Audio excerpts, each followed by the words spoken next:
আমাদের সবার জীবনে একটা সময় আসে যখন মনে হয় যেন সব কিছু একদম আটকে গেছে। চেষ্টা করছি, তবু কোথাও এগোচ্ছি না।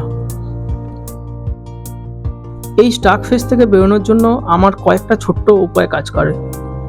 প্রথমত, ছোট ছোট স্টেপ নেওয়া। একটা কাজ শেষ করলেই মনে হয় হ্যাঁ আমি পারছি, ওটাই আবার নতুন এনার্জি দেয়। দ্বিতীয়ত, নতুন কিছু শেখা বা ট্রাই করা। নতুন স্কিল, নতুন অভিজ্ঞতা মনটাকে রিফ্রেশ করে ফেলে।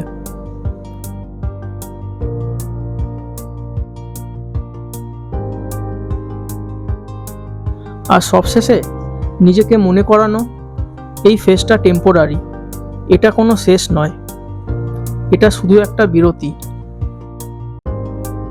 জীবন যখন আটকে যায়, আসলে তখনই একটা সিগন্যাল আসে, নতুন কিছু শুরু করার সময় হয়েছে।